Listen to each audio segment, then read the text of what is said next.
Bueno, gente, entonces ahora vamos a arrancar con este tema que se complementa justo con lo que dio Nati y vamos a recorrer un poco desde ácidos orgánicos. Vamos a hablar un poquito de principios activos, eficacias, mecanismos de acción, variables que modifican estas eficacias y efectos colaterales en función de tratamientos alternativos y aquellos que se han utilizado en la apicultura. Vamos a hablar de ácidos orgánicos, del láctico, del fórmico, del oxálico. Bueno, y después le iré mostrando otro porque lo fui separando. Entonces, para empezar un poquito, nos metemos mínimamente con la química, ¿sí? De los tres ácidos que más se han utilizado en la apicultura, algunos de ellos, los tres se siguen usando, pero bueno, algunos han caído por ahí más en desuso. Quizás algunos son más preponderantes que otros, dependiendo del país en el que nos ubicamos. Pero los tres que nos marcan la bibliografía son el fórmico, el oxálico y el láctico. Siendo el oxálico quizás el que hoy en la actualidad más se está utilizando por toda la revolución que hubo cuando el mismo se empezó a vehiculizar en, en tratamientos de, por decirlo de alguna manera, liberación lenta. Entonces, de los tres ácidos, el más chico es el fórmico, que tiene un solo carbono. Después tenemos el oxálico con dos carbonos, el láctico con tres carbonos. A la izquierda de la columna de carbonos tienen la fórmula química, ¿sí? Y la gran diferencia entre estos tres son en realidad los grupos carboxílicos, que el oxálico es un ácido dicarboxílico y el láctico a su vez es un hidroxiácido, ¿no? Porque tiene un hidroxiácido, porque tiene por un lado un oxidrilo unido a su carbono y un ácido carboxílico unido a otro. Después un hidrógeno y un grupo metilo. También vamos a ver aceites esenciales, vamos a hablar un poquito de qué sabemos hasta ahora de aceites esenciales, qué sabemos de algunos componentes como el timol y algún otro que al final no sé si les puse otro, pero bueno, después vamos a poder hablar. Pero bueno, arranquemos con el form. Con respecto a la medida que yo vaya hablando, si quieren me van interrumpiendo, ¿no? Porque no veo si me levantan la mano. Entonces, como les dijo Nati, como hacemos siempre, abren el micrófono e interrumpen. E interrumpan, porque si no es un monólogo mío, que es medio aburrido. Pero bueno, centrándonos en el fórmico, como les dije, es el ácido carboxílico más simple, ¿sí? También se lo conoce como metanoico. Una de las características cuando uno mira su estructura se da cuenta que es una molécula polar, ¿sí? Que por ende va a ser hidrofílica y por eso lo que nos importa de esto, de entender la química, es que va a ser miscible con agua y es lo que nos va a permitir, generalmente en el campo, al diluirlo con agua destilada, y llevar a concentraciones deseadas, ¿no? Con agua o con la mayoría de los disolventes orgánicos polares. A su vez es un componente natural de la miel, como todos los ácidos que vamos a ver. Eh, generalmente no, primeramente se le identifica asociado a los formícidos, ¿sí? A las hormigas, sobre todo a glándulas ectodérmicas de algunos insectos como estas, de algunas larvas de mariposas, de algunas orugas, y también lo han encontrado en frutos. Los primeros estudios del fórmico en Barroa aparecen casi 60 años atrás, 55 años atrás, en el 70, bueno, no tanto en realidad, porque aparecen los primeros publicados en el 79, estos no, yo no los pude liberar, ¿sí? Pero bueno, como para que tengan una idea de cuándo los empezaron a estudiar. El fórmico, como los ácidos que vamos a ver acá, son, como les dije, componentes naturales de la miel y constituyen menos del 0,5% del peso fresco, o sea que ahí ya naturalmente tenemos una interacción de estos ácidos con los organismos que integran una colmena. Y lo que hacen es aportar al color, al sabor, al pH y la acidez de las mieles y a su conductividad eléctrica, ¿sí? Le dan esas propiedades físico-químicas a las mieles. Entonces, dentro de los ácidos orgánicos no aromáticos, o sea que no hay un anillo aromático asociado a su estructura química, como el láctico, el oxálico y el fórmico, fíjense, el fórmico se detecta en miel, por ejemplo, en 1908, ¿sí? El oxálico en 1952, son ácidos viejos conocidos. Y acá otro que aparece, que se los pongo porque justo en nuestro grupo, yo soy uno de yo, el burro por delante, pero bueno, me tocó ser uno de los inventores. Tenemos un suplemento nutricional desarrollado a base de ácido abscísico y arginina, un aminoácido, que es un precursor en ciertas rutas metabólicas del óxido nítrico. eh, que se ha desarrollado un suplemento nutricional que hoy hay una patente de eso y está haciendo, hay un convenio de explotación por 10 años con la empresa Bflow. Hasta en este momento tienen la exclusividad hasta el 2029. Y bueno, esto nos permitió, por ejemplo, en épocas de crisis, tener ingresos todos los años en función de la facturación de la empresa, que nos permite llevar adelante cosas. Pero volviendo al fórmico, el fórmico se ha aplicado en la apicultura en diferentes dispensers, carriers, soportes, que lo vamos a ver un poquito más adelante, pero algo les adelanto, interaccionan con la molécula de fórmica de dos formas principales. Una estructuralmente, sobre todo las matrices como vermiculita, cartón o más puma, que en solución lo que hacen es por, eh, por adhesión, por tensión, ¿sí? Es como cuando uno moja una esponja de las que tenemos en la cocina, que se mantiene esa tensión superficial del agua a las paredes de la esponja. Bueno, acá funciona más o menos igual y eso hace que se pueda vehiculizar. Y si no, ya después tenemos otro tipo de estabilidad, que es la estabilidad en matrices de gel, que ahí lo que tenemos es quizás una tensión más fuerte por parte de las moléculas, a partir de los puentes de hidrógeno y todo lo que se pueda formar ahí, ¿no? Por uniones moleculares, sí, por uniones moleculares, bien digo, que pueden hacer retardar su liberación, como vamos a ver más adelante. Y las concentraciones en las cuales se ha aplicado el fórmico, en realidad hasta se han probado del 50%. Generalmente el principio activo, cuando uno lo adquiere, ya viene a una concentración determinada, que son estas acá, del 65 al 85, dependiendo el elaborador, el manufacturador, es la concentración a la que viene, igual uno, como les dije, por la naturaleza de su estructura hidrofílica, podría eh, diluirlo o llegar a concentraciones más bajas con agua destilada.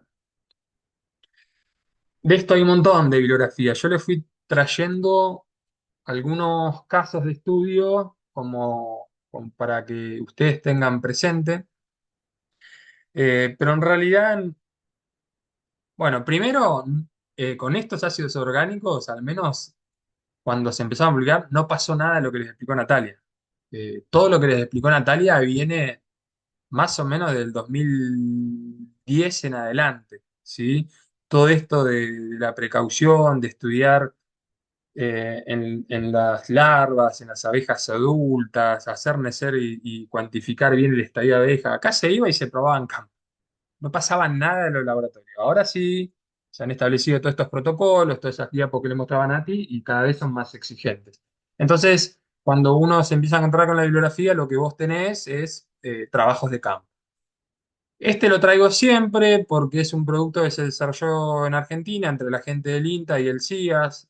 En este momento está Martín Eguara, bien jovencito, estamos hablando de 25 años atrás, en el cual empezaron a desarrollar un producto en ácido fórmico, sí, que derivó en el famoso Vivar. Muchos de ustedes ya me habrán escuchado otras charlas, que era en realidad unas tabletas de 200 gramos de ácido fórmico en gel, sí, que se aplicaba sobre los cabezales de las colmenas.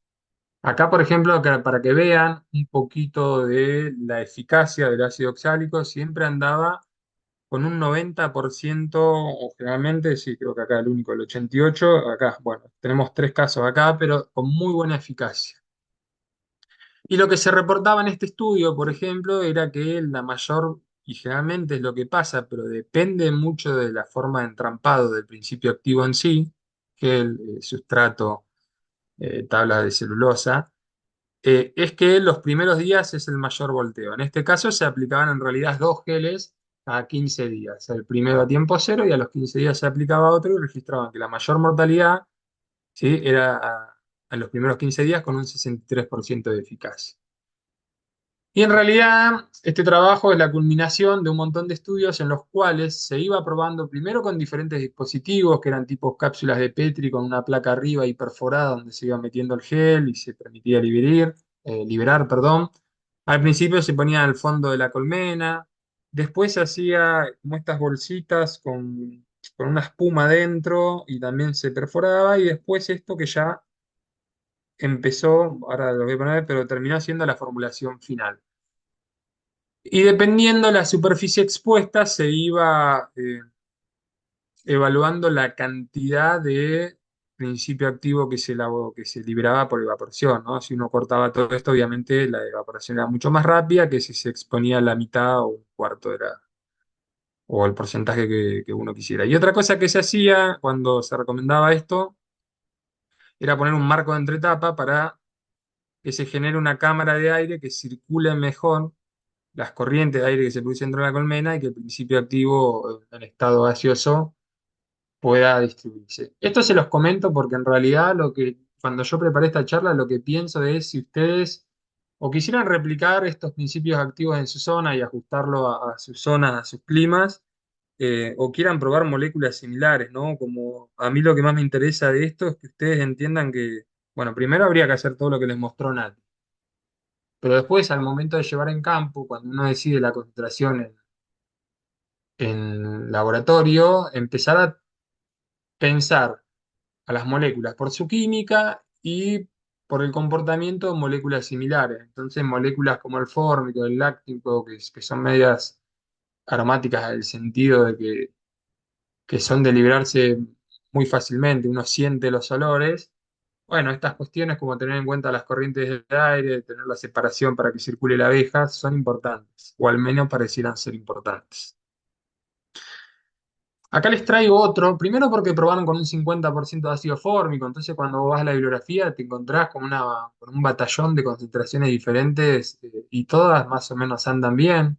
Al principio en algunos estudios ni se estudiaba la mortalidad en cría o no se hacía el seguimiento de la colonia y no sabían si en algún momento la reducción de la cría aparecía. Pero este se los traigo porque, como ya hablamos antes, el fórmico es el único acaricida, al menos de los probados en abejas, que logra penetrar el opérculo, ¿sí? Porque justamente es un ácido orgánico de un carbono, entonces la molécula pasa medio como por una difusión por ahí y logra matar a los ácaros de las colmenas. Acá aplicaban, por ejemplo, 100 mililitros, ¿sí? No, este eran no me acuerdo si eran dos aplicaciones o una, me parece que eran dos, pero una al lado de, o sea, se retiraba uno y se ponía otro, ahora después se lo voy a confirmar, no me acuerdo, al 50%. Pero lo que más me interesaba demostrarles esto era esto.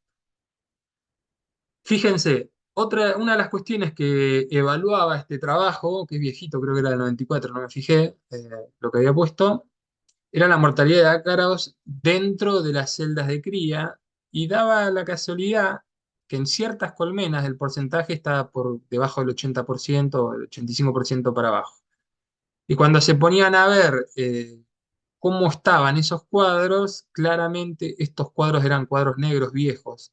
Entonces, que esa acumulación de cera y de pelo de abeja y todo lo que se genera en cuadros viejos reducía de alguna manera la penetración del oxálico, o al menos ellos hipotetizaban esto, ¿no? Pero bueno, esto es como para reforzar un poco también la importancia de no tener cuadros negros en las colonias. No sé si hoy Rafael está conectado, pero traje este trabajo de ellos que me gustó porque además está en un contexto de abejas africanizadas y en climas subtropicales, donde ellos prueban dos cosas. El fórmico, que es el que nos interesa, en un 65% de concentración, en tiras de gel en 150 gramos, ¿sí? Ubicado sobre los marcos de la cámara de cría. Y también el Apiguar, que es una marca registrada que tiene un 25% de timol, ¿no? Son paquetes de 25 gramos. El timol lo vamos a ver más después, pero bueno, ya tengan presente el timol en estas condiciones.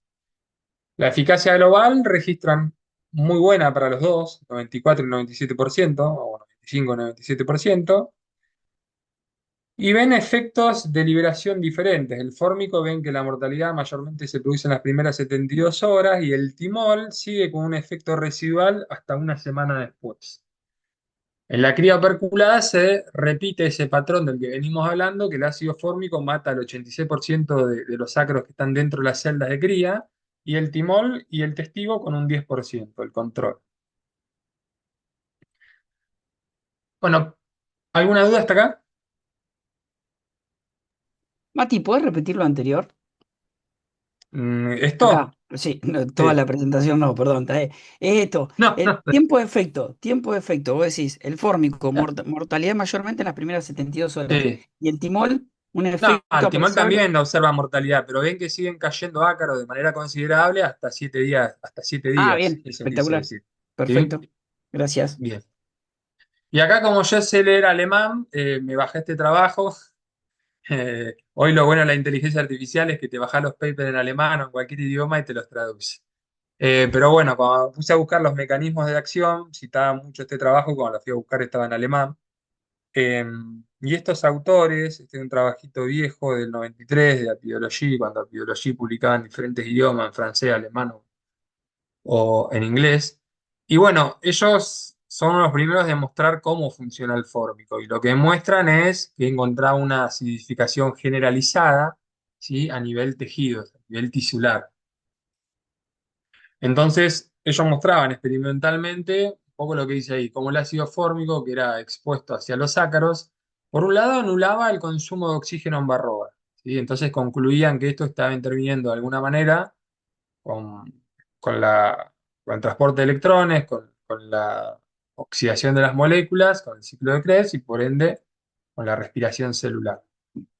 Y bueno, un poco lo que dije acá abajo, ¿no? Esta inhibición mitocondrial impediría la fosforilación oxidativa, que todos sabemos que la fosforilación oxidativa se produce en la mitocondria para producir ATP, y que de esta manera, cuando esto no ocurre, se termina bloqueando el ciclo de Krebs y por ende la obtención de energía. Eh, y bueno, también se iban acumulando otros metabolitos reducidos como la H. Y todo esto producía un fallo metabólico. De ahí saltamos, al menos en lo que estuve buscando, al 2021. ¿Sí? Este trabajo sale en el Plus One, que corre un poquito, que habla de estrés oxidativo y desequilibrio proteico. Y bueno, los autores muestran esta figurita de Barroa que explica un poco todo el proceso interno, fisiológico y metabólico que ocasiona el fórmico dentro del ácaro, ¿no? En resumen, lo que hace el fórmico es inhibir la respiración mitocondrial, o sea, disminuye la respiración, coincide con el trabajo de Boli. Esto aumentaría radicales libres, ¿no? Aumentando la expresión de ciertas enzimas de estrés oxidativo e incluso activaría las respuestas de las proteínas, las HSP70, que son proteínas vinculadas al choque térmico, pero a su vez son proteínas que funcionan, muchas chaperonas, ¿sí? Para ayudar a plegar las proteínas y que funcionen bien. Entonces, si esto se activa es porque de alguna manera está generando proteólisis, ¿sí? Y actuando sobre proteínas y por ende sobre enzimas y por ende sobre el metabolismo de los ácaros. Eh, bueno, también veían que se incrementaba la degradación proteica. Hay un montón de gráficos en este trabajo, yo lo simplifiqué lo más posible y les traje un poco el resumen de lo que ha sido el fórmico, ¿no? Entonces lo que genera es un desequilibrio en la proteostasis, ¿no? La estabilidad de la síntesis de proteínas. Bueno, esto que les comentaba un poquito también, ¿no? La inducción de la síntesis de las HSP y otras chaperonas como mecanismo de defensa celular, porque efectivamente en un medio ácido, una acidificación generalizada, lo que se genera es disrupción o interferencia en toda la síntesis de proteínas y su funcionamiento.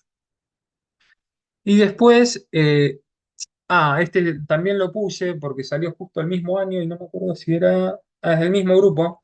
Lo que hacen ellos es hacer estudios transcriptómicos y evalúan todo lo que se está sintetizando y comparan qué es lo que sucede en ácaros y abejas expuestas proporcionalmente a las mismas concentraciones de fórmico. Y lo que ven es que si bien ambos individuos activan la expresión de genes, por ejemplo, la citocromo P450, cuando hacen la comparación y la relativización de esas expresiones, ven que Varroa Destructor tiene menos herramientas, menos capacidad de expresión de esas cuestiones, y por eso, por ende, también muere de manera más rápida con respecto a las abejas. Entonces, estos estudios lo que nos sugieren a nosotros es eso, que la capacidad innata de Varroa para metabolizar el formiato o el ácido fórmico sí es limitada y por ende agrava su vulnerabilidad. Bueno, en conjunto, lo que muestran estos tres trabajos eh, es que el fórmico, en términos generales, genera un colapso metabólico Y algo que no les dije es que cuando miraban el daño físico en el tegumento del ácaro, sí, en todo su exoesqueleto, tampoco se veían daños significativos. Entonces, no es un daño físico externo el que se produce en el ácaro, sino que es interno y de acidificación que termina colapsando en su metabolismo. ¿Preguntas hasta acá?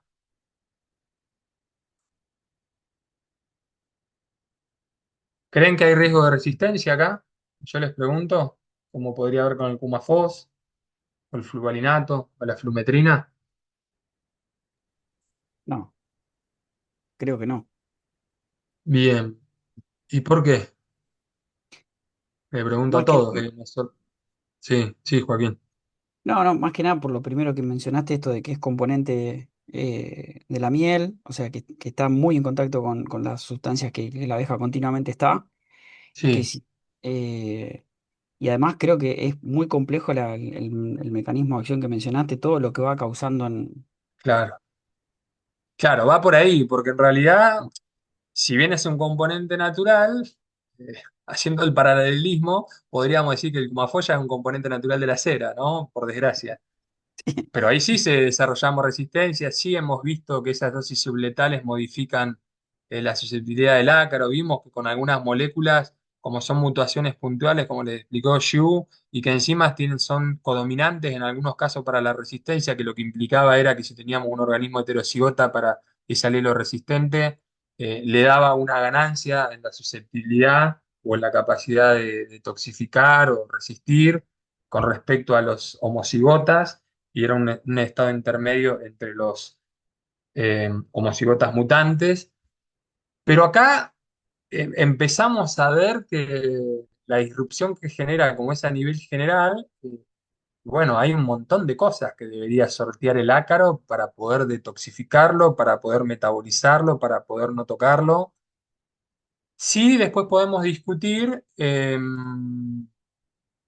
sí podemos discutir por ahí algún que otro que nos interese, pero bueno, vemos que acá está complicado. No tanto, por como hemos repetido, que incluso yo lo he dicho en algún momento, porque es un componente natural, porque ya vimos lo que está pasando con las otras moléculas, sino porque ataca tantos niveles del ácaro que sería muy costoso a niveles energéticos sobrellevar esa presión de selección.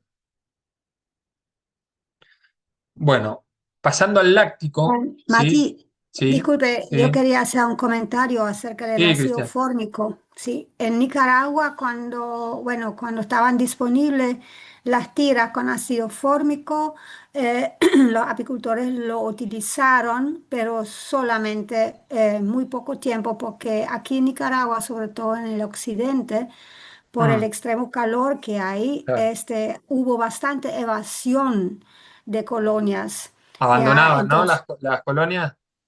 ujú, sí.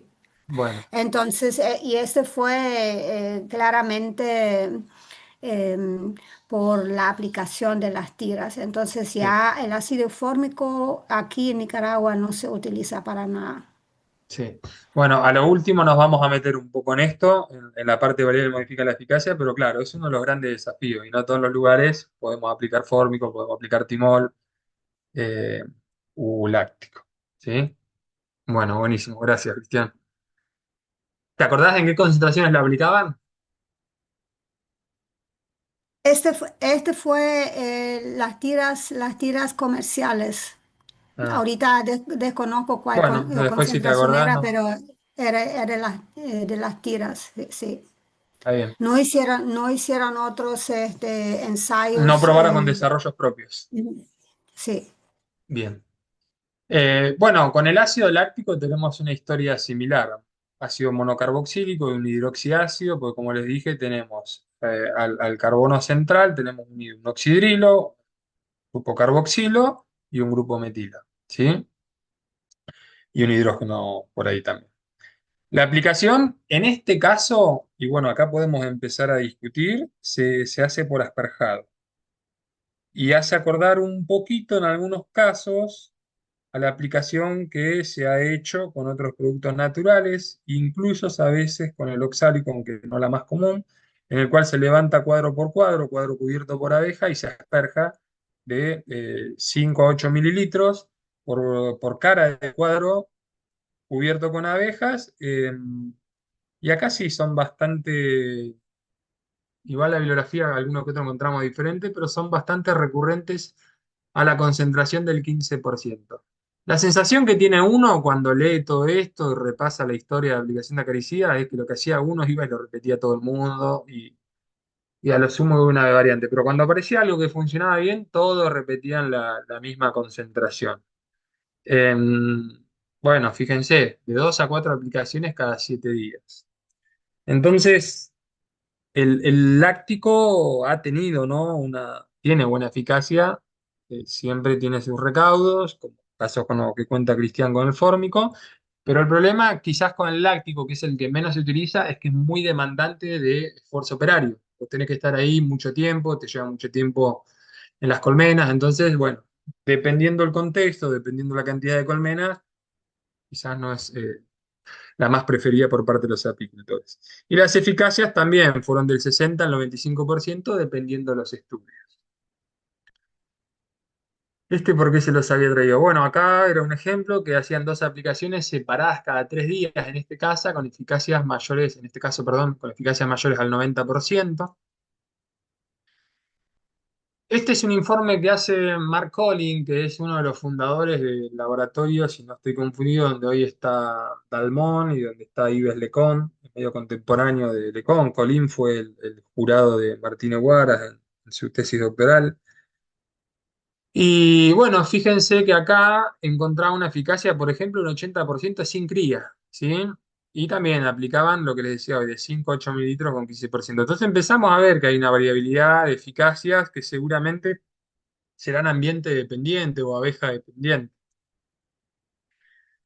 Em, Preguntas hasta acá.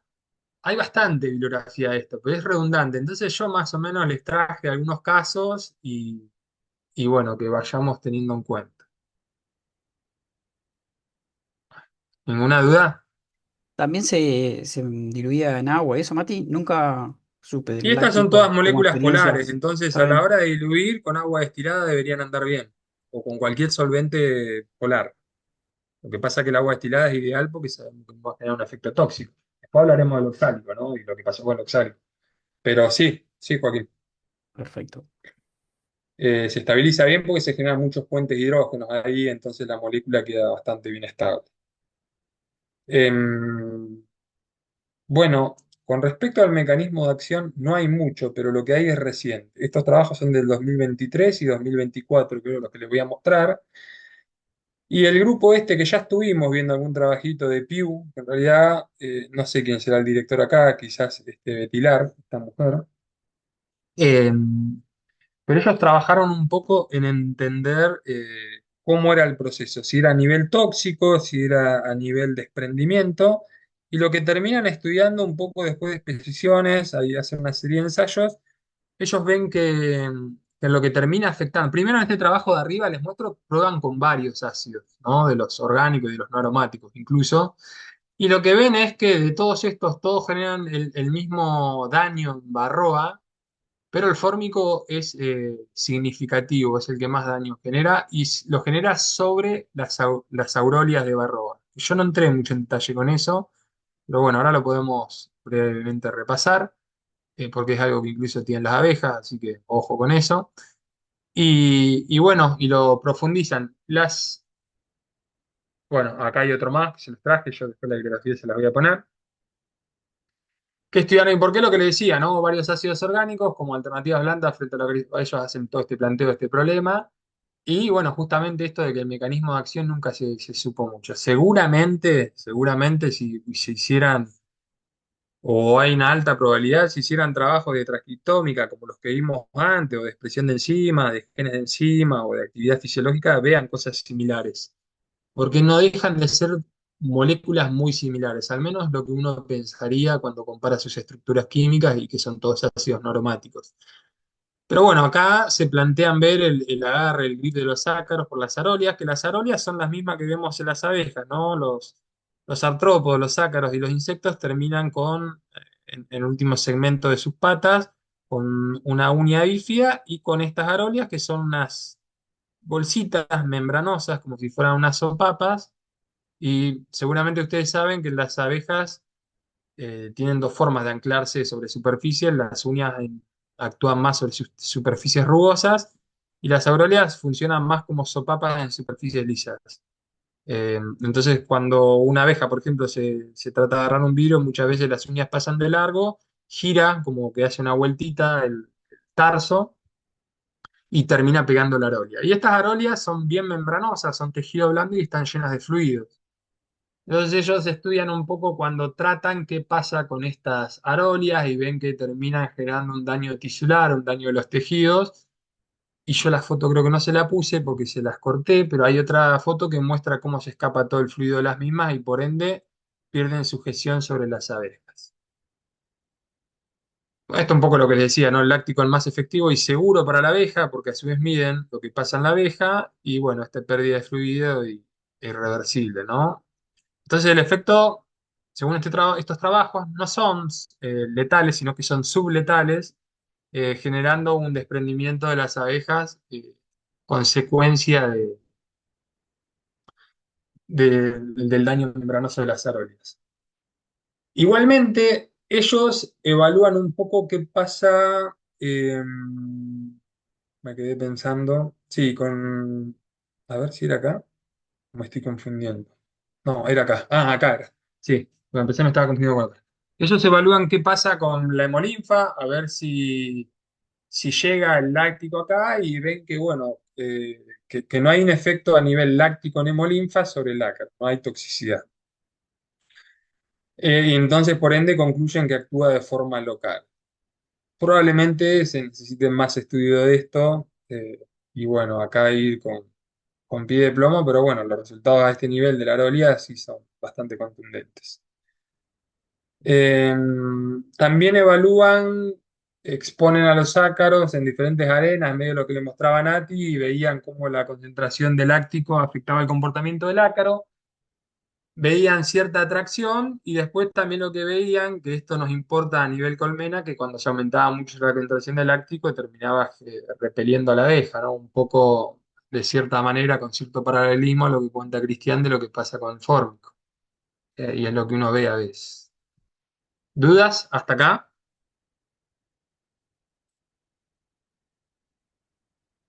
¿No? No, Parece que no. Parece que no hay. Tan duro hoy porque no les di mucha pausa. No, ¿Quieren parar un ratito? ¿Quieren hacer parar 5 minutos? café. Se hacen un café, despejan y seguimos.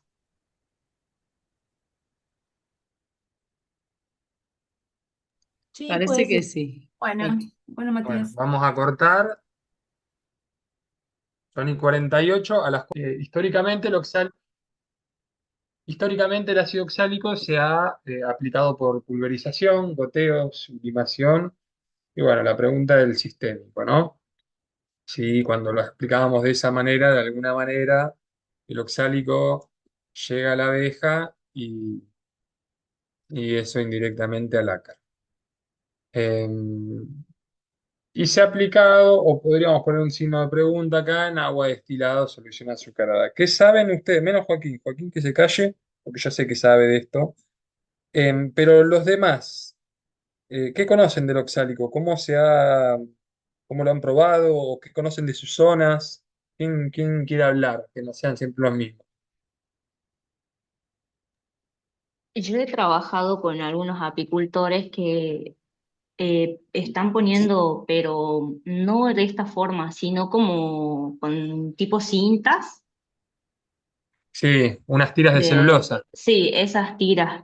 Bien. Y me ha sorprendido bastante porque en algunos he visto que la cera misma es como si Mm, fuera que se come, o es como que es mucho ácido para mí. Pero yo bien. en realidad no uso nada y también trabajo con muchos apicultores que tampoco no aplican nada. Y Mirá qué bueno, bueno. también estoy monitoreando mucho eso también, cómo es en primavera y en verano la cantidad de ácaros que tienen, la carga parasitaria eh, de estos ácaros. Bueno, estoy viendo qué está pasando más o menos. Karen, y eso que contás de la cera, a ver si yo te entendí bien, ¿qué ves? Que cuando retirás la tira queda como el labrado, menos labrado el panal. ¿Eso me quisiste Sí, decir? sí, sí, más bien la tira misma, todo alrededor, es como si fuera que está como quemado. Eso no sé Mm, si es por el principio activo que tiene mucho o no sé a qué se debería, bien, pero sí me ha sorprendido eso que lo llegué a ver. bien. Bueno, interesante. Sí, muchas veces lo que uno no ve es postura. Incluso con los de síntesis, a veces cuando uno saca la tira, ves que la reina ahí no puso. Y sí lo que he visto es, por ejemplo, como que la abeja no trabaja el labrado de la cera, entonces queda como un contraste entre el labrado, con un labrado completo donde está un poquito más lejos de la tira y la abeja que no se acerca. Esto otro que me contabas, bueno, para tener en cuenta.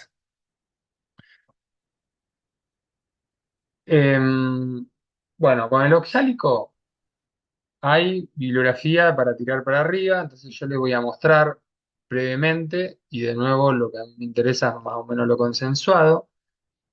Para que se den una idea, tenemos este review de Rademacher, que es una alemana que yo no sé si no se jubiló ya, eh, que se tomó el laburito, bueno, primero de hacer este review que está muy bueno, porque habla de todo un poco.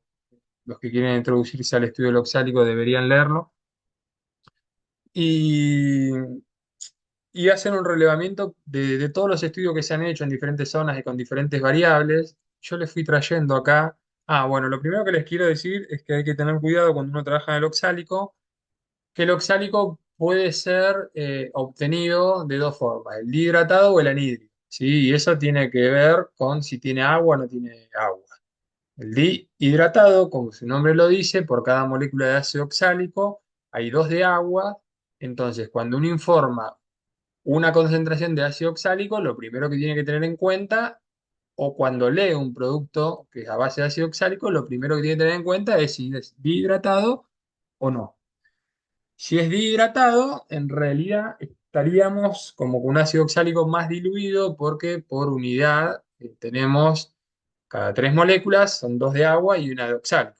Entonces, para que vean la equivalencia, un ácido oxálico dihidratado al 3%, por ejemplo, en la de Nanetti, la primera fila, corresponde a un 2,1% de ácido oxálico. Bueno, en esta revisión relevan hasta ese momento todos los trabajos,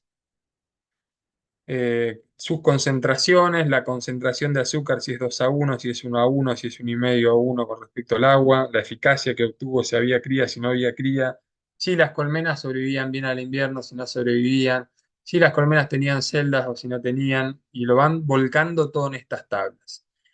Entonces, en esta primera diapositiva, lo primero que me interesa mostrarles es esto que les digo del oxálico, que quizás todos lo sabían y era una soncera, lo que les dije.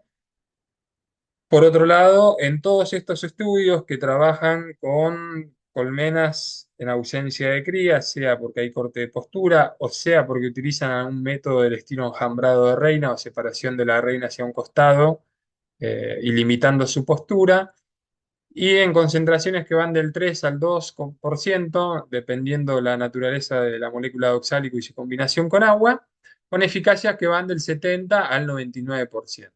Entonces, lo primero que me interesa ver de acá es que cuando uno trabaja en aplicaciones de ácido oxálico, otra cosa que no les dije es que generalmente en todos estos estudios aplicaban 5 mililitros por calle de abeja. ¿Están viendo mi cursor amarillo que se mueve ahí? Sí, Sí, se se ve, ve. Mati. Se ve. Entonces, bien, históricamente lo que uno hacía hasta que aparecen esas tiras de celulosa que comenta Karen era aplicar el oxálico con jeringuitas milimetradas, que metía 5 mililitros acá, esto se sigue haciendo, y aplicaban 5 mililitros de esa concentración que habías aplicado en solución azucarada o en agua destilada en la calle cubierta por abejas. Entonces, si tenías 5 calles, eran 25 mililitros de esta colmena, 5 mililitros por calle. Eso se aplicaba más de una vez, ¿sí? En función de lo que te daba el monitoreo. Pero cuando no había cría, las eficacias eran muy altas. Acá les marco en este trabajito, ¿sí? Que es el primero que reporta mortalidad alta, por ejemplo, de la abeja. y de la abeja adulta. Después acá aparecen varios que empiezan a reportar mortalidad alta. Y las concentraciones, fíjense que no cambian. Bueno, acá sí son más altas, ¿ven? Este me olvidé de marcarlo. Cuando empiezan a trabajar con algunas concentraciones altas de 8, 6, 11, bueno, este bajita, pero empiezan a detectar que alta concentración de oxálico genera mortalidad. Y acá lo que les muestro, que me interesa de estos estudios, es que ¿qué pasa acá? Hay cría. Abajo del todo a la derecha tienen de 5 a 7 cuadros con cría, ¿sí? Y fíjense cómo cae la eficacia al 40% del oxálico. Bueno, este trabajito yo después se lo voy a mandar para que lo vean. Entonces, ¿qué tenemos que saber de acá? Tenemos que saber que el ácido oxálico a los inicios y todavía en muchos países se utiliza en solución azucarada, más o menos al 50 al 60% de solución azucarada, en concentraciones promedios que van de los 4,5 al 3%, siendo como un 3,2% la que mejores resultados ha dado en agua azucarada, que pierde eficacia en presencia de cría y que eso por ende va a repercutir en la cantidad de aplicaciones que tenemos que ir al apiario, ¿sí? Y generalmente se aplica cada 7 días, por una cuestión de operatividad también. Acá les traigo algo porque después en realidad de esto vino un trabajo que hicimos. eh, Fernando Mariani era un veterinario de Corrientes que hoy falleció, de Entre Ríos, perdón. Ya no está más con nosotros, pero bueno, él era un veterinario que se dedicaba muchísimo al asesoramiento, manejaba muchos grupos de apicultura allá en Entre Ríos, era un referente con su personalidad, pero bueno, algunos nos llevábamos bien con él. Yo era chico en ese momento, yo tendría 25 años ahí, pero me tocó laburar un poco con él. Y era un tipo que, primero, que sabía mucho de abejas, segundo, que estaba mucho en el campo, y tercero, que los apicultores lo seguían. Y lo interesante de esto, este año habíamos ido a dar una charla, pero bueno, a él le tocó hablar de esto. En realidad, esta es la charla que dio él en su momento, que la encontré buscando cosas viejas. Y esto se los traigo por el tema de la resistencia al oxálico, que se habla bastante y del contexto que tenemos, es que, bueno, en esta charla, en esta jornada, que fue una jornada apícola para productores, él mostró los resultados de colmenas, lo saqué, esto. Evaluar el control de poblaciones de barroa estructura en condiciones de campo mediante la aplicación de ácido oxálico como única opción. Él durante años manejó a sus productores con ácido oxálico en solución azucarada, monitoreando y curando. No usaba otra cosa porque ellos además exportaban miel orgánica. Y acá la concentración de oxálico era al 4% en solución azucarada al 60%, de azúcar, no al 60%. Y fíjense la cantidad de colmenas que tenían los apiarios, la mortalidad que tenían por año, que era baja, y la cantidad de aplicaciones de oxálico que hacían al año. Y acá tienen al último el rendimiento de kilos de miel por colmena promedio de cada lote. Entonces, ¿qué hacían ellos? Acá es todo lo mismo. Ellos venían monitoreando, ¿no? Acá ven el año y los meses más que nada.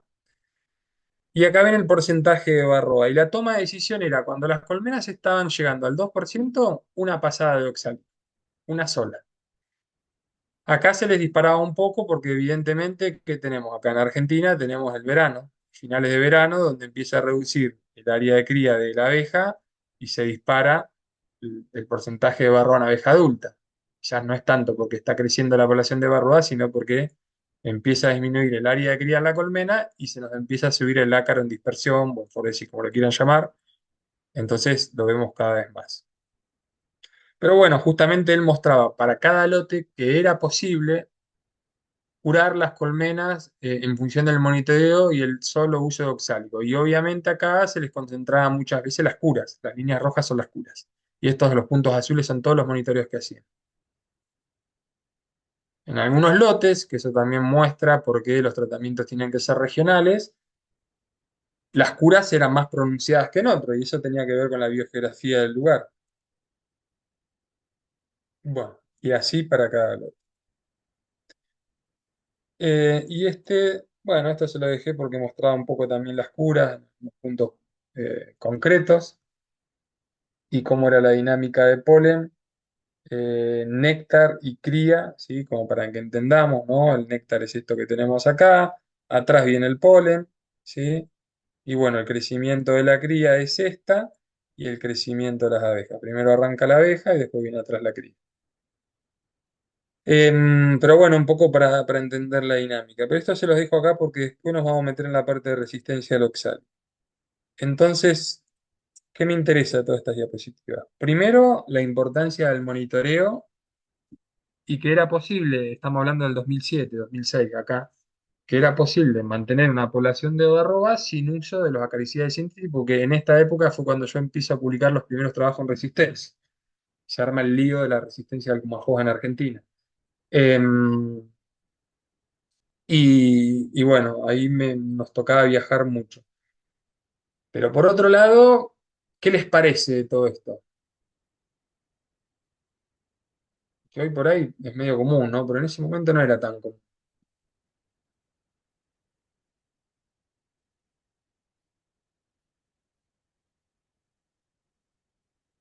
Nada. Bueno, lo que teníamos era como un escenario en el cual la presión de selección del ácido oxálico era bastante pronunciada, ¿no? Y lo que decía la bibliografía, que yo creo que lo puse, después no sé, porque llega un momento que no pierdo la noción de lo que pongo y lo que no. eh, lo que se decía es que la resistencia a los orgánicos y lo que se dice hoy en día es que no hay riesgo, eh, tampoco se evaluó mucho, ¿sí? Lo mismo de siempre. Pero tengo una pregunta. Sí, Marsh. ¿El ácido oxálico no genera residuos en la miel? O sea, aquí en Colombia lo usan muchísimo y dicen que lo utilizan porque la miel tiene trazas de ácido oxálico propias. Pero Claro, la sí, pregunta exacto. es, ¿eso no deja Ah, demasiado residuo cuando uno lo aplica? Y lo otro, ¿no genera, digamos, resistencia al bueno, mismo? todo esto lo vamos a ver ahora. Por un lado, la miel naturalmente tiene residuos. Ahora les voy a mostrar justo el resultado de este estudio como para que veamos. En el caso este que te digo, no, no, de hecho ellos exportaban esa miel y nunca salió ningún tipo de problema, pero más allá de todo, fíjate que esto que les mostraba yo acá, bueno, el flujo de néctar está acá, ¿no? En esta parte de acá. Esto no sería un problema porque todo lo que pueda pasar a la poca miel que haya en las colmenas con el tiempo se puede degradar. Generalmente los acaricidas hidrofílicos, como los ácidos orgánicos no aromáticos, se acumulan poco en miel con el tiempo y tienden a degradarse. Em, y algunos un poco más estables, como el timol, podrían, pero bueno, ya sabemos que está naturalmente en la miel y que de hecho le dan ciertas propiedades físico-químicas a la misma. Aún así, hay varios estudios a estas concentraciones de residuos y muestran que no hay problema. De hecho, yo les voy a mostrar ahora en este. Matías, Este está. durante esos picos Sí, que vos mostrabas en el gráfico de Mariani, en esos picos, sí, digamos, de Barroa, la dosis era la misma, digamos. sí, Siempre siempre eran los 5 4%. mililitros por calle, ¿no? Sí, eran, exacto. La dosis eran 5 mililitros por calle y la concentración era el 4%. Eh, Bien. y acá fíjense que acá tienen este lo había puesto por esto. Acá hay un bache de flujo de néctar. A ver si estoy bien lo que estoy diciendo. Sí. Acá era uno de los problemas que tiene Entre Ríos, como que en muchos casos van a tres floraciones diferentes, que era el de eucalipto, eh, si hay alguien que conoce más que yo, me ayuda, la pradera, y me está faltando un tercero, y hacen La mucha chilca, apicultura. ¿Cuál? la chilca. Bien, puede ser, sí. Y hacen mucha apicultura trashumante, entonces va moviendo las colmenas, y una de las grandes complicaciones en este momento era que le crecían tanto las colmenas y se le acababan las herramientas, porque el flujo de néctar era bastante continuo, entonces algunos se jugaban y metían una flumetrina por acá, porque degradaba mucho más rápido, y una mitraja hasta ahí nomás. Pero estaba muy limitado cuando empieza toda la resistencia, porque el Mafo desaparece, bueno, era el gran desafío.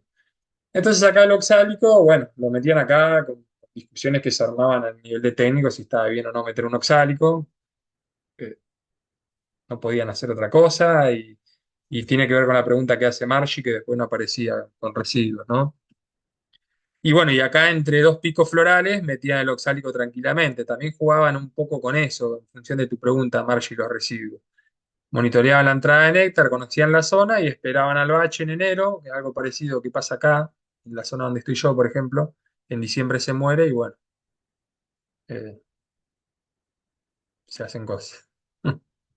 Mati, estas aplicaciones que Sí, dice 7 aplicaciones por año, sí, ¿es lo que comúnmente hacen los apicultores también o es solamente en el no, estudio ese? no, no era tan común. Al menos en ese momento, y creo que no es común ahora, porque hacían como 10 monitoreos, 12 monitoreos. Era como un monitoreo por mes seguro. Y él trabajaba mucho sobre eso, pero los apicultores lo seguían mucho a él. Él hacía cría de reinas en su momento, también era como, vieron que el apicultor, es lo que hablaba un poco la otra vez, mira mucho al apicultor grande o al tipo que está en el campo, y bueno, y cuando caes a las charlas y patinás un poco en el campo, enseguida perdés credibilidad, ¿no? Entonces, no, no era muy común. No sé, salvo que alguien haya visto y está invitado, pero creo que no era tan. En el 2008 más o menos, en uno de los cursos de posgrado que dimos, vino la gente de la cooperativa Pampero, Elian, Alfredo Marconi. En ese momento estaban dándole forma a la cooperativa, o ya estaba la cooperativa, no me acuerdo bien. El grupo de la Universidad Nacional del Sur, que la directora era, creo que ya se jubiló Liliana, o está ahí, no sé, no me acuerdo. Está Leticia Fernández también ahora, Varela. Bueno, se acercan Elian después de una clase que me toca dar y nos vienen a decir que ellos tenían un producto a base de oxálico con muy buenos resultados, que lo aplicaban en tiras de celulosa y nos vienen a preguntar si nosotros los podíamos ayudar. Primero a validar eso desde lo científico, porque el SENASA en ese momento les pedían parte. Y bueno, y ahí le armamos un asesoramiento a través del CONICET, me tocó llevarlo a mí adelante, e hicimos. eh, Ellos tenían unos ensayos en el país y después replicamos en otros puntos e hicimos toda la parte de campo, armamos los apiarios, Mar del Plata sobre todo, y eso sí me tocó hacer a mí. Y llevamos adelante, y en Entre Ríos también fui con un convenio yo había hecho con el municipio de Chajarí, porque ahí se detectaron los primeros casos de resistencia. Habíamos hecho un convenio de extensión a través de la Secretaría y estoy hablando, sí, 2008 más o menos. Y Entre Ríos estaba desesperado por esto que les contaba, ¿no? Aparte de lo de Fernando Mariani, pero estamos más al norte de esto de Chajarí, y les pasaba esto, los movimientos de colmena tenían que curar. Bueno, entonces hicimos los ensayos en esos puntos, y eso derivó en este trabajo, que creo que debe ser este uno de los más citados míos, en el que probamos por primera vez en Argentina la eficacia del AloeNCAP, por lo menos de un punto de vista científico, y este estudio es el que le sirvió a la cooperativa para aprobarlo frente a SENASA. A nivel de este tipo de estudios fue este. Después, obviamente, tuvieron que presentar 3 millones de papeles. Eh, pero bueno, acá lo que había, que es un poco lo que está hablando Karen, que después esto derivó en 3 millones de cosas diferentes, que hoy están liberadas la fórmula, y dependiendo de la página que te mueves, te dice cómo lo tenés que preparar, en glicerina. Ellos tienen una máquina ahí que ya van por el segundo modelo, no sé si yo hace mucho que no voy a visitarlos. Pero bueno, la novedad era que eran 4 tiras de celulosa, como ven acá, que se ponen a caballito sobre los marcos 2, 4, 6 y 8, en colmenas completas. Estas eran las colmenas que probamos en Santa Paula, en nuestros apiarios experimentales, con los pisos técnicos, y hacíamos el seguimiento. Y las tiras de cartón tenían 10 gramos de ácido oxálico.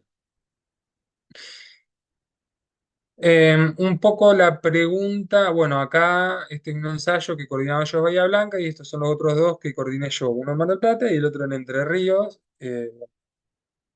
Y acá veíamos esto que era. Esto era la población de abejas antes y después del tratamiento, donde veíamos que no había mortalidad. Y después también los niveles de residuo en cera, abejas y miel, que es otro que les voy a mostrar.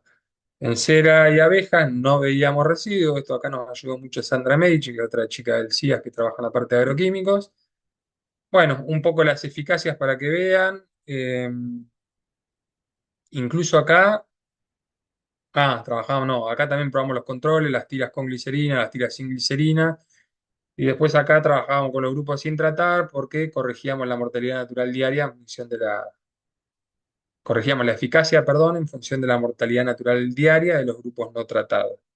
Estos eran los días a los cuales yo iba juntando los ácaros en los pisos técnicos, la sumatoria de los ácaros. Esto en una parte ya lo he contado en otros cursos, pero uno de los revisores era Rademacher. Lo sé porque en un momento se le escapa al editor en la devolución de unos jurados y sale el apellido de ella.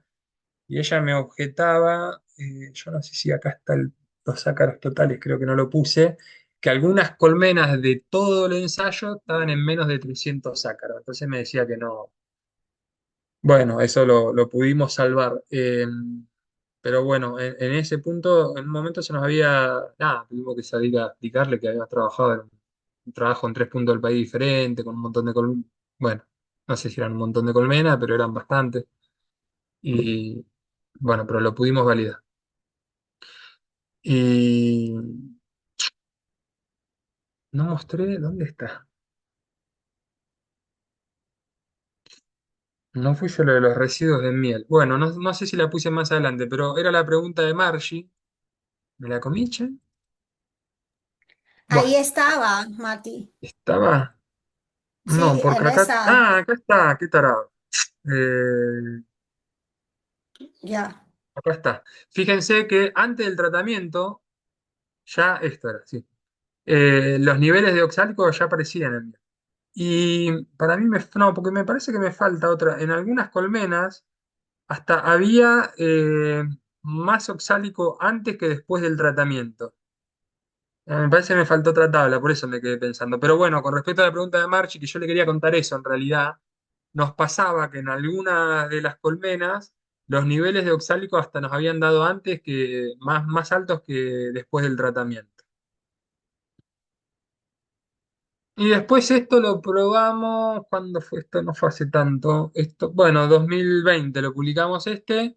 Hicimos el mismo ensayo en Venezuela, con abejas africanizadas, en Venezuela no, en México, con abejas africanizadas, con el grupo de Sóstenes, que trabajó bastante. Sóstenes fue uno de los que reportó la resistencia a la mitralla y a la flumetrina allá en México, con Otero Colina. Y bueno, ahí también nos tocó trabajar un poco con ellos y mostramos esto mismo en abeja africanizada.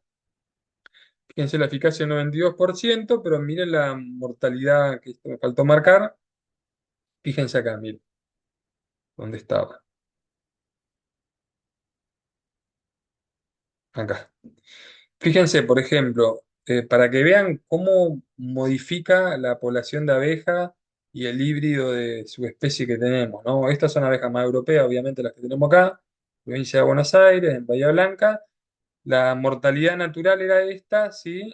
Entonces la eficacia de una colmena sin tratar era del 5%, o sea que del 100% de los ácaros se morían el 5% durante el ensayo. Y fíjense con la abeja africanizada, sin hacerles nada, en este grupo colmenar se moría el 36%. Y acá sí es más significativo, porque si vos no llevás este registro, informás una eficacia de 5 puntos más arriba de la verdadera. Con esto después va, lo metés en una formulita y corregís esto. Te da un 87%. Y acá les traje, porque el padrino Nico Zawarki hizo el doctorado conmigo, es el padrino de mi nena, además, de Simón. Y Nico en el 2021, 2022 se fue a laburar en el Plan Food Research, después de terminar el doctorado en Nueva Zelanda, y laburó unos años ahí de técnico, ahora anda en una empresa apícola que tiene como 3.000 colmenas, coordina ahí parte de los ensayos. Y por suerte, el año pasado quiso volver a la ciencia, pagó el precio roto de estar con 3.000 colmenas, vio lo que era bueno, y bueno, volvió a la ciencia y aplicamos a ingreso de CONICET en el último ingreso con Alejandra Scanapieco, en lo que es barroa y abejas. Y bueno, si Dios quiere, si sale todo bien, quizás a fin de año lo tengamos de nuevo en el grupo, en Argentina. Pero bueno, él siempre estamos hablando mucho, por lo que les digo, por una cuestión afectiva. Pero bueno, allá me contaba el otro día que ellos curaban con este ácido oxálico, ¿sí? Me decía que eran algunos puntos Nueva Zelanda deja que desear en el manejo. Y acá metían esto como para que veamos las variantes, ¿no? El otro eran 10 gramos y este ya son 13,6 gramos por tira. Y meten 4 tiras también. Estas son las tiras, que son bastante endebles. Y esto es un poco de cosas que me mostraba cuando iba a revisar las colmenas, ¿no? A veces despoblada, pero lo peor es que las roían mucho, las roen mucho las tiras. Y esto me mandaba fotos y me decía, mira cómo están las tiras, Mati, tiradas por toda la piel.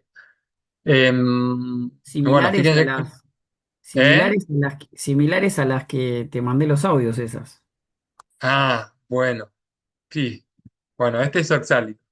Y fíjese cómo las roben, ¿no? Que este es otro punto en cuando hablamos de eficacia. Cuando nosotros, miren esta, lo que quedó.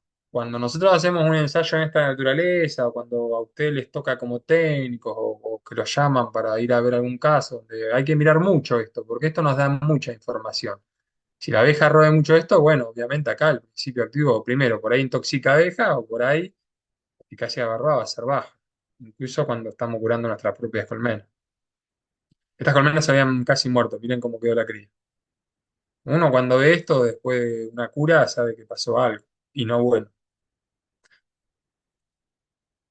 Fíjense acá, acá.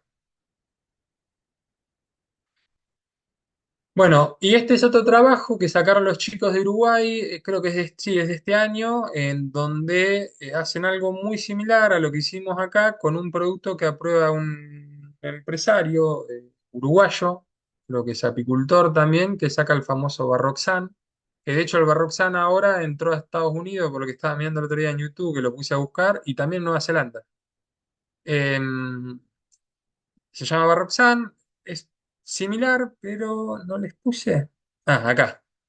Este es el Vademecum de Uruguay, sí, presente en Uruguay, lo que sería, creo que es Dilave allá, ¿no? El equivalente al Senasa. Y acá, 7 gramos. Entonces, a mí siempre lo que me llama la atención es esta variabilidad de principio, de concentración del principio activo en un mismo producto, por así decirlo. Pasamos de 7 gramos a 13 gramos. Entonces, bueno, que tenemos ahí historias de presión de selección, sobre todo porque hay apicultores que hoy día sí basan una apicultura en las tiras de ácido oxálico, que son interesantes, ¿no? Porque nosotros cuando ayer me reía porque ayer nos tocó yo soy docente en Introducción a la Biología y Biología General en el segundo cuatrimestre. Eh, y entonces el otro JTP siempre hacemos el cierre con los chicos y les hacemos preguntas. Y los chicos a veces se quedan callados y el JTP les dijo, bueno, ustedes siempre tiren depende, como dicen, porque el depende en biología anda fantástico. Entonces, bueno, nosotros siempre hablamos de que no puede haber resistencia, de hecho, bueno, Mateo está empezando a hacer su doctorado en eso y bueno, depende, porque empezamos a ver que vamos de rango, que este sería el menos preocupante, a rangos como esto, ¿sí? Acá, donde encima nos encontramos quizás con situaciones parecidas a las de Entre Ríos, que hacen varias curas al año. Entonces, bueno, depende. ¿Es más difícil? Sí, es más difícil. Eh, ¿Hay estudios vinculados a los procesos de cómo funcionan todas estas moléculas? Sí, ya las estuvimos bien. Entonces habrá que poner la energía ahí. Bueno, esto es lo que le quería mostrar un poco los diferentes tratamientos. Se hacen con 4 tiras, con 3, 4 y 5. Fíjense que con 5 también anda muy bien, pero con 4 ya encuentran eficacias aceptables. ¿Qué corre esto? Ah, bueno, acá ponen 4 tiras arriba de la cámara. Anduvo bastante bien, ¿no? Tirarlas ahí arriba de los cabezales las tira demasiado. 80% llama la atención.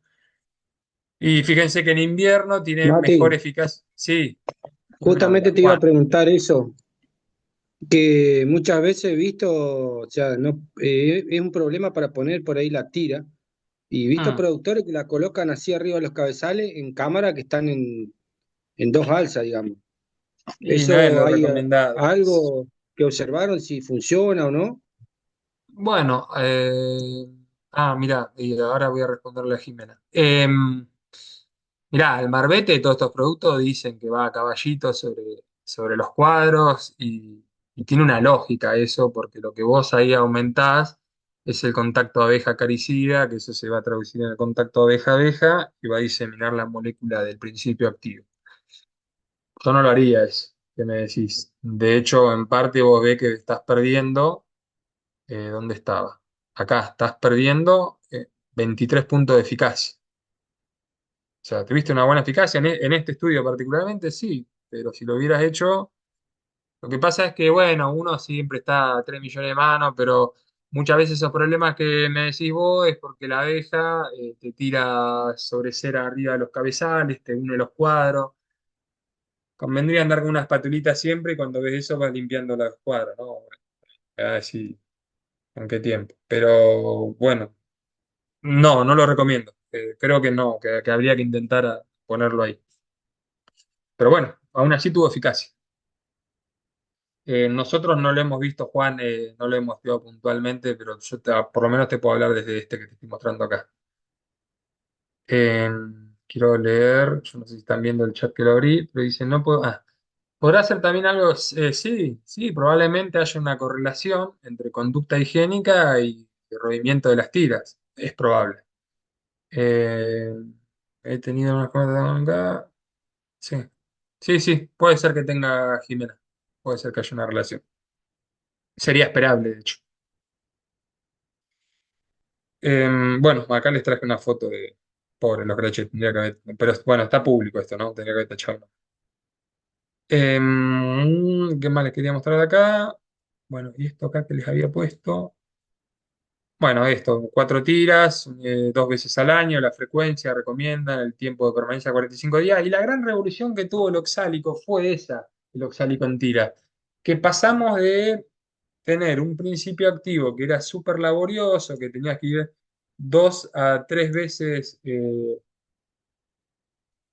perdón, tenías que ir 3 veces cada 7 días, a tener algo que se comporta como una caricia de síntesis, que vos lo aplicás y volvés siempre y cuando la tira, fíjense, acá está la foto, que es muy parecida a la de Alvin Cap, eh, tenga la capacidad de soportar el ruido del ave. Yo lo que opino es que cuando uno cura estaría bueno que no deje pasar mucho tiempo y vaya a los 10 días a ver cómo está todo, ¿no? Por las dudas. Nosotros teníamos acá un ilusionista que era Toussaint que decía puede fallar y un día casi ahoga al hijo, así que, bueno, siempre hacemos el mismo chiste. Y este es el que comentaba Cristina. Cristina fue la coordinadora 2019-2021, me corregirá ella, no me acuerdo bien los años, de la Tecnicatura Apícola de la Universidad Nacional del Nordeste, que se dio tanto de manera integrante en la provincia de Chaco Corrientes. Dos Tuve la mil suerte de que me diecisiete al invitaran. 2020, Mati. Ahí terminó la promoción. Bueno, Empezó la bueno, el organización. polifuncional Maggi le tocó dar varias clases Varias, ahí. varias, varias. Por suerte te trajimos varias veces. Y bueno, después muchos de los chicos terminaban haciendo sus tesis en función de los contenidos que habían visto. Y acá Delmiro, que creo que fue el primer egresado de la Tecnicatura, Así es. quiso evaluar el ácido oxálico sublimado. Delmiro era un técnico apícola de la zona. eh, y bueno, a él le preocupaba, él de hecho utilizaba mucho con esta pistolita que ven acá las curas de Barroa, y bueno, yo siempre cuento lo mismo, ¿no? Cuando me vino a ver con este tema y me dijo cómo lo aplicaba, y yo con esas temperaturas y ese vapor, digo, vamos a hacer un desastre, le decía a Delmiro, no, y si él me hablaba todo así, Delmiro debe tener 55 años, Cris, Sí, por por ahí. ahí, por ahí, por ahí. Bueno, Sí. Muy, muy y la verdad que salí, reflexivo, muy lector, ¿te ¿eh? acordás? Muy Sí, reflexivo, sí, pero sí. sí, bueno, Bueno, fue una experiencia está bien. hermosa, yo siempre la muestro en mis charlas porque nada, ¿qué pasó ahí? Desde la ciencia, en realidad desde la producción se vino con un problema, una demanda puntual que él la vivía como técnico, que quería validar lo que él decía que funcionaba bien. Y muchos le decían que no. Entonces, bueno, hicimos la tesis esta, que fue lo que le permitió recibirse. Y bueno, de nuevo, miren las abejas correntinas, abeja mansa hasta que te alcanza, mirá. La, Sí, esas el son testigo, chaqueñas en realidad, ¿eh? Bueno, Ah, igual bueno, las correntinas chacal, están igual, pero esa es de chaqueña. Chaco, Bueno, fíjese la caída de ácaro que tenía, un 48% de ácaro que había sin Sí. tratamiento. Entonces, bueno, ahí también corregimos la eficacia, le dio un 70%, la importancia de tener el grupo testigo, ¿no? Habíamos hecho el choque térmico, todo. Bueno, y acá mostramos, pero no puse, después les digo, creo que eran 12 gramos por aplicación que sublimaba. Ahora no me acuerdo y aplicaba 3 veces cada 7 días. Pero bueno, Joaquín tiene una anduvo bien. pregunta, parece, Mati. A ver, sí, sí, porque yo no veo. No, ¿Quién? porque ahí vi que ya casi ibas a pasar a aceites esenciales y quería hacer Sí. algunas consultas con respecto al oxálico y a ver qué opinabas vos con respecto a esto que había dicho Karen de los espacios que a veces generan las tiras sin cría. Mm, Eh, en mi teoría, en mi caso, lo que veo muchas veces es que puede ser o sea, vos le estás obstruyendo cierto espacio a la abeja. La abeja quiere pasar por una calle que es el espacio de mm, abeja entre marcos. Al, sí, al obstruirle eso y al ser un cartón de buena calidad, el Aluen o en el caso que puede pasar con el Barroxan, la abeja intenta de alguna manera querer pasar por esa calle y es bueno, listo, libero la zona de la cera. Para mí no es efecto del ácido que esté generando eso, sino que la abeja misma dice, bueno, yo quiero pasar por esa calle, de alguna manera paso. Y lo mismo pasa con las plásticas. Eh, Mal puestas o mal colocadas, cuando a veces interrumpen el espacio de la abeja, sí, que ponen las patitas para los dos lados, por ejemplo. claro, claro, eso, sí, es verdad. La abeja intenta de alguna manera, che, yo quiero pasar por acá, este es mi Ah, lugar, esto es mi sí, sitio y me parece que muchas veces pasa por ahí, creo. Y la otra que te iba a preguntar, con esto del sublimado, que obviamente es una posibilidad. ¿Qué puede, o sea, yo veo que muchos apicultores lo quieren sublimar, es verdad, el efecto está y hay cierta eficacia, pero con la parte de la salud humana, del riesgo sí, sí. Sí, y es un riesgo, Joaquín, porque obviamente ahí hay que tomar las precauciones, que es que te tenés que poner de espaldas al viento, cosa de que cuando otra cosa que me dije es que fíjense cómo reducía las piqueras, ¿no? Entonces el viento tiene Claro. que venir de acá, vos te tenés que agarrar un día que no te venga el viento en la cara, tenés que aplicar, debería usar guantes. Y sí, sí, todo lo que es sublimado, en Nueva Zelanda vapean, en Nueva Zelanda le dicen vapear. Claro, Y vapean con oxálico también, curan así, no meten las tiras. bien. Justo el otro día hablé con Nico y me decía que estaban vapeando otra vez, estaban pegando una Sí, ronda. sí, los Y veía bueno, ellos no muy tienen otra terrible. y usan eso. Ahora están esperando que llegue el Barroxan, tan desesperado porque llegue el Barroxan, porque dice que están cansados, ¿no? Es lo que te digo, están entre 2.000 y 3.000 colmenas y hacen vapeo colmena por colmena. Tienen que reducir las Ah, piqueras. el tiempo. Sí, sí, sí, son 4 chicos. Y Veo bueno, lo que otra decís lo de las manito, tiras, ya que... Mati, perdón, veo otra Sí, manito que se me escapa, no sé quién es. sí, sí, sí, sí. No sé si alguien Consulte. levantó la mano para Yo no preguntar. levanté la mano, pero pregunto igual, participo.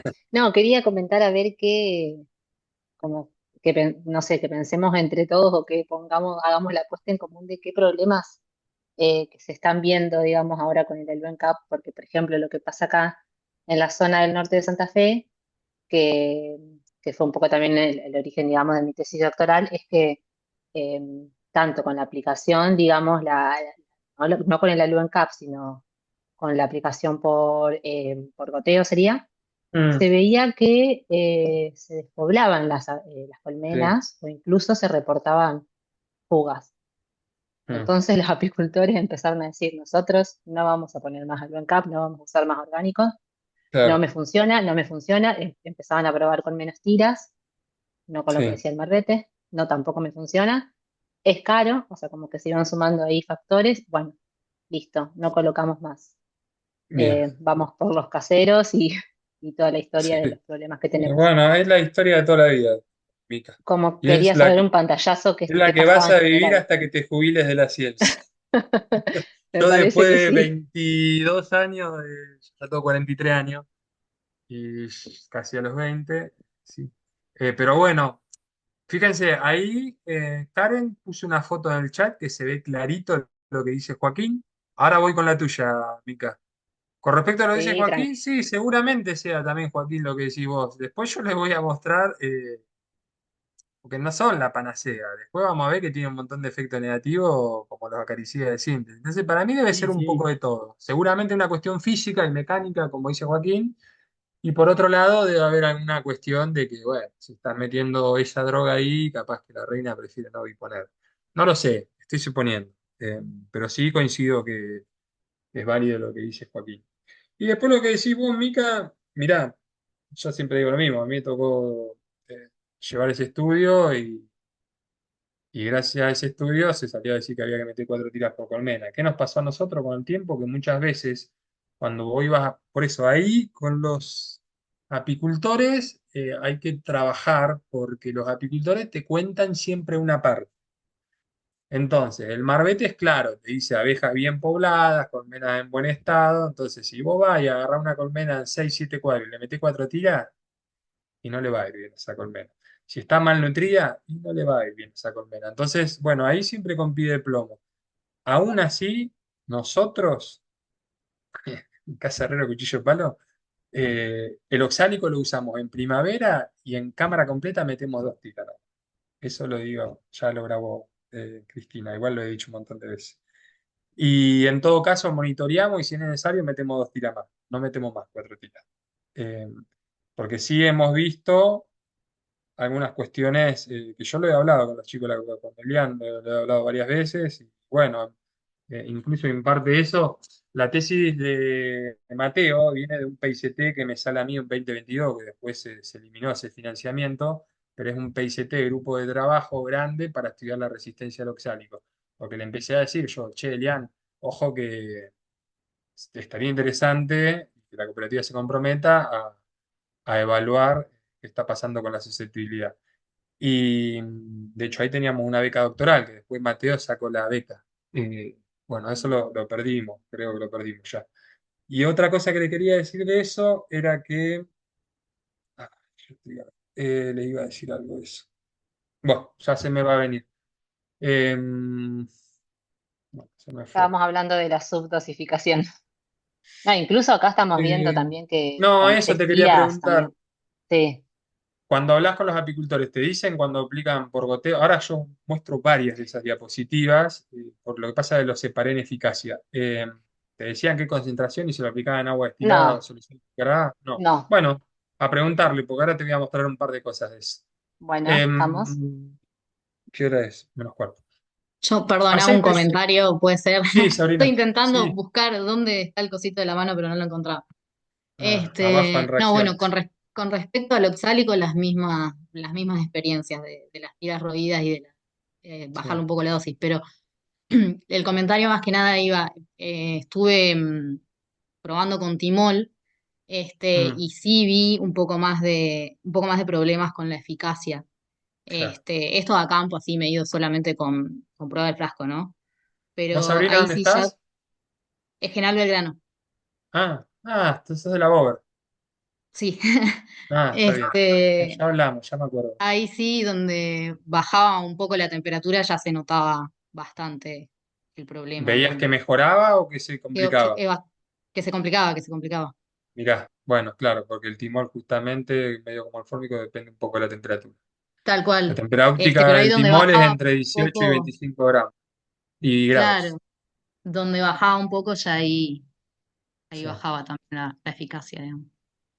Bueno, y después vamos a volver con con la observación de Mica, porque es justamente uno de los puntos de discusión. Y qué hacemos y cómo nos paramos frente a las consultas. Que bueno, creo que no tiene una respuesta única. Pero bueno, los aceites esenciales, en términos generales, son fracciones líquidas volátiles, que las obtenemos por destilación o por arrastre con vapor, o destilación por arrastre con vapor o hidrodestilación, y contienen justamente los componentes responsables del aroma a las plantas. Generalmente están en familias específicas, si bien todas tienen cierto aceite, las que mayor tienen, que le sacás aproximadamente un 1% por cada 100, sí, un 1% de rendimiento. Son las lauráceas, rutáceas, mirtáceas. Acá hay mucho. Esta filmina debe tener 30 años y ya acá decíamos 150 aceites esenciales, debemos ir por los 300. En Varroa se prueba tanto el efecto tóxico como atractante o repelente. Y esto se los comentó Julia, ¿no? Lo paso. En realidad lo que vos haces, y medio que Nati también hoy lo comentó, haces ensayo en laboratorio de dosis y respuesta, testeás una serie de concentraciones y después con la ayuda de algún programa estadístico o algún análisis estadístico buscas en laboratorio como valor de referencia la CL50. Un poco lo que les mostró Julia la otra vez. Y después tratás de buscar aceites que estén bien separados entre la CL50 de las abejas y la CL50 de los ácaros. Y esto que ves acá nosotros le llamamos el índice de selección, que es la CL50 de abejas sobre la CL50 de ácaros. Cuanto más grande esa relación, quiere decir que a pocas concentraciones del principio activo, en este caso del aceite o su componente, incluso va lo mismo para los ácidos, lo que veníamos hablando, matás mucho ácaro y poca abeja. Entonces, en laboratorio es una aproximación para saber que ese aceite es interesante. Bueno, un poquito las fotos. Esto es los primeros ensayos de atracción y repelencia. Son tubitos de cera en los cuales les poníamos aceite esenciales y yo los hacía con un palito y es como hacer las cúpulas de abejas para la cría de reina. Bueno, nada más que un poco más largo, tenía 2,5 centímetros. Sistémico, los aceites por contacto directo, con goma arábiga. Bueno, y acá les traje, no me voy a meter mucho en detalle con esto porque en realidad fui trayendo estudios nuestros para contarles qué les quería contar. Lo primero es que cuando trabajás con compuestos orgánicos, lo recomendable es la caracterización, en este caso del quimiotipo, que es la serie de componentes del aceite esencial, que lo podés hacer con estándares, sí, creo que lo dije bien, un poco más difícil porque un aceite esencial tiene más de 20 componentes, entonces tendrías que tener el estándar, no el estándar de cada uno.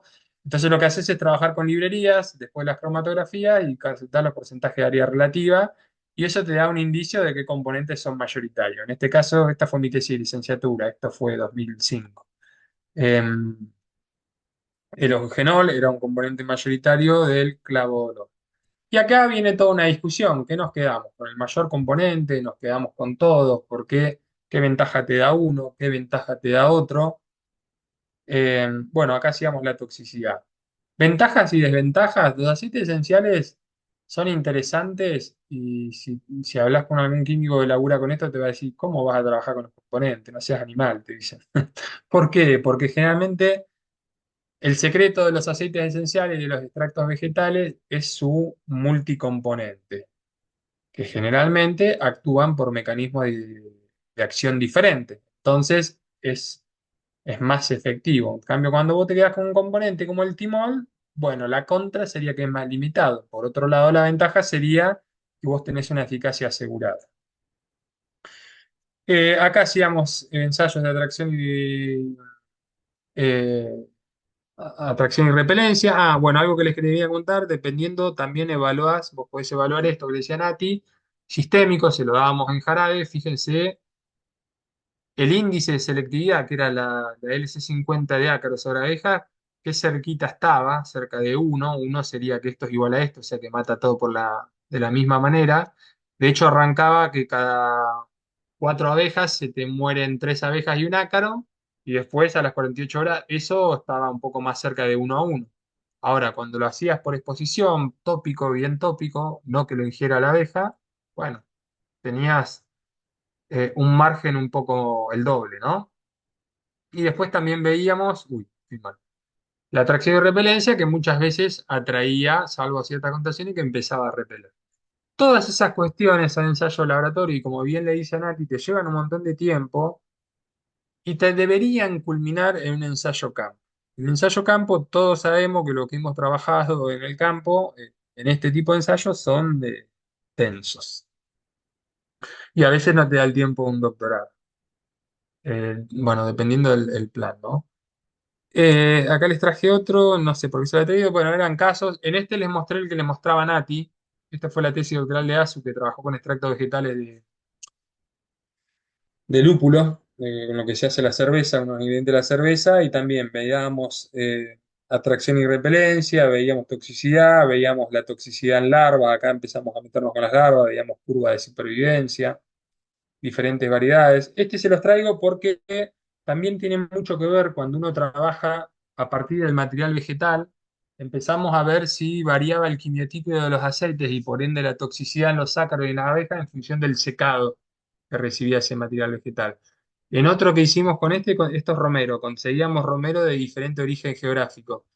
Y cuando les hacíamos el quimiotipo, la caracterización cromatográfica del aceite, veíamos que variaban los componentes y la proporción de esos componentes.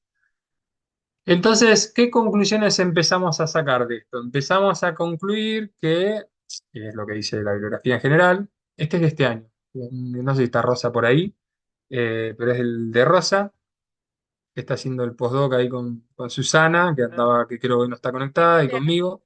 Ah, muy bien, Rosa. Está saliendo por las radios y todo.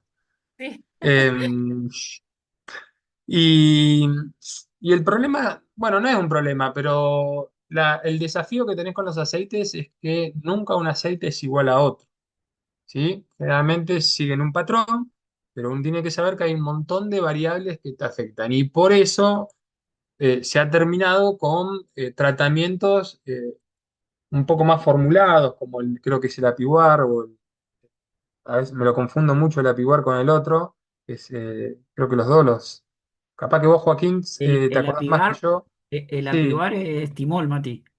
Y el otro, el de Vista, que son El cuatro, que es Hopgar, Alcam. ¿Cuál?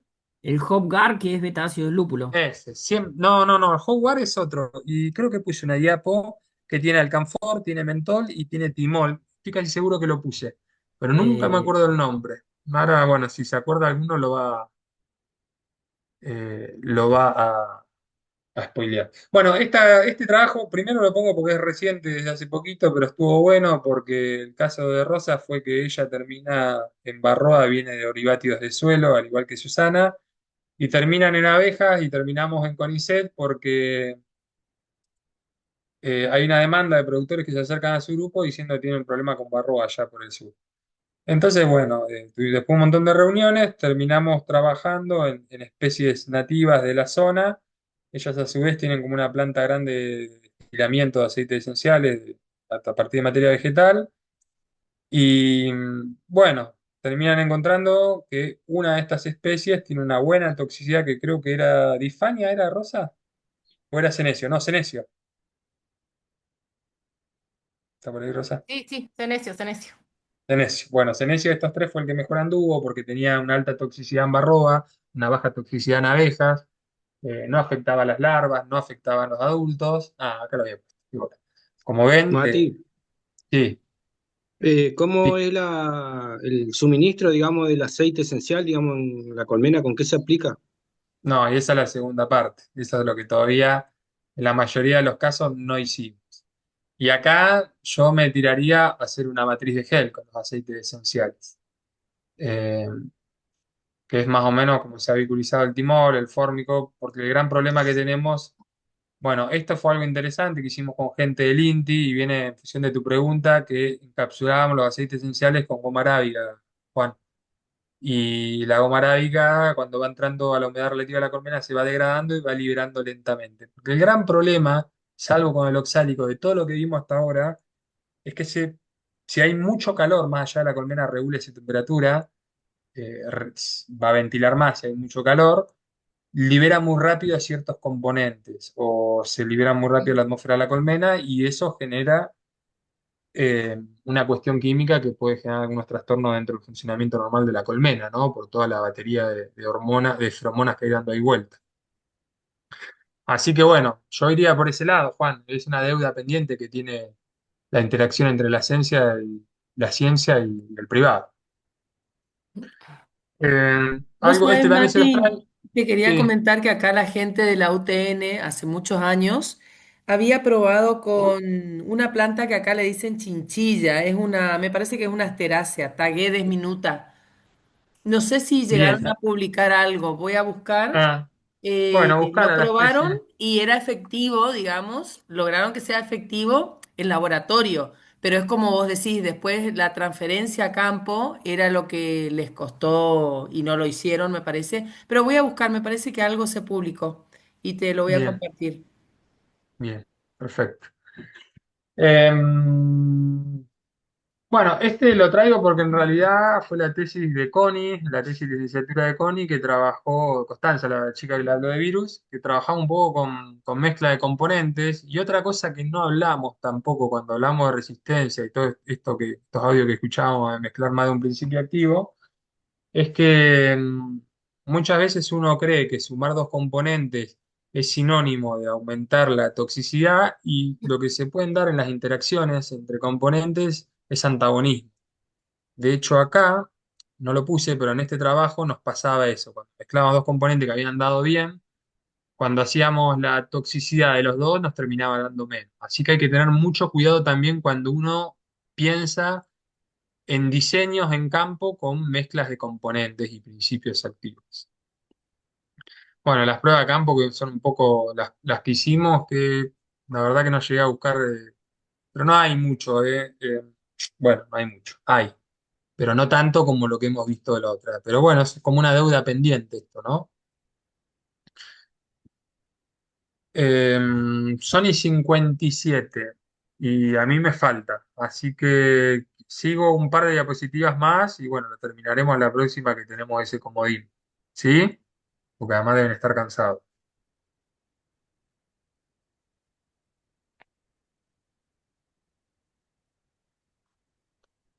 Bueno, con respecto al timol, fíjense, acá empezamos a ver algunas cuestiones interesantes que en esta diapo, que siempre la pongo, es que el timol en vermiculita, creo que eran 25 gramos acá, fíjense cómo corre el nido de cría. Eh, y un poco, creo que fue Karen, no, no fue Karen, fue Sabrina, creo que fue. Sí, Esto eso me de pasó también. cómo, Lo mismo con la bueno, foto. esto es un problema porque si después, qué sé yo, estás en un veranillo temprano y metes el timol y tenés eso que te pasa, que a veces nos pasa acá en agosto, que vienen 4 o 5 días de calor, vos vas y metes esto y después te viene el frío y se corrió toda la abeja del nido de cría, bueno, tenés un incremento preocupante de la cría, que quizás después aparezca escoferosis, que se te muera la cría, que se te produzca la invasión de microorganismos.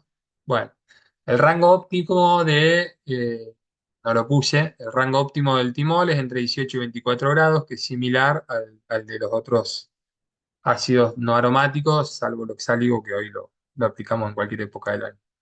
Acá les traje una de las chicas de Santa Fe, de Nati, de Natalia Bulacio, que bueno, también, no me acuerdo acá, a ver si lo puse. Bueno, esto creo que eran 25 gramos de timol. Y fíjense la eficacia, un 81%, ¿sí? Un 83% acá, con timol. Pero bueno, son moléculas difíciles. Por un lado, creo que estamos todos conscientes que los acaricidas de síntesis eh, salvo que aparezca una nueva molécula, estamos limitados. Y por otro lado, hay que reconocer que los orgánicos no son la panacea, pero son el camino y que son muy laboriosos. Acá en otro estudio, que no me olvidé poner el paper, pero bueno, acá lo que muestra son 25 gramos de timol aplicado de dos maneras diferentes, ¿sí? En dos aplicaciones de 12,5 o una de 25 con toxicidad similar. Entonces acá, bueno, las cuestiones que uno evalúa es a nivel abeja qué podría pasar con 25 gramos separados a intervalos de 10 días, ¿no? Ese es todo el ejercicio que uno tiene que hacer cuando se mete a caminar por estos caminos. Acá está, el Happy Life Bar. Siempre me lo confundo con el Happy Bar. Este es el que decía hoy yo. Fíjense que tiene 3,7 de mentol, 3,7 de alcanfor, 16 de eucaliptol y tiene 74% de timol. Esto debe ser los gramos, no debe ser la concentración general, pero tienen mayoritariamente timol. Y esto debe ser en el 25% la distribución de estos tres. Bueno, eh, este es un trabajo que lo traigo porque fue medio pionero y algo interesante para ver acá. Fíjense el área sellada de cría, ¿no? Después del tratamiento, si bien en todos los grupos hay una reducción de cría, con el API-WAR, por ejemplo, fíjense que estos dos son similares, no hay diferencias, pero sí difieren con el control, la reducción de cría es mayor. Entonces, de nuevo, el desafío que tenemos con todo esto que estamos viendo acá, quizás salvo con el oxálico, que no es tan aromático, de los olores, con respecto a la cría, el momento adecuado para ponerlo, el timing, las franjas de temperatura, el tipo de abeja. Y bueno, algo interesante era que ellos veían con cada uno era que la mayor cantidad de ácaros caídos era la primera semana, pero la semana 2 y 3 tenía un efecto residual interesante, ¿no? Como que seguían cayendo ácaros, seguía teniendo eficacia. Ya la cuarta, esto nos dice que, ¿qué lectura hacemos a este tipo de gráfico? Que uno podría recomendar a partir de acá, el tratamiento lo tenés que aplicar durante 3 semanas, no durante 4, salvo que esto sea muy significativo en términos de número de ácaros por colmena. Habrá que ver los números finales, ¿no? Bueno, voy a parar porque me van a matar.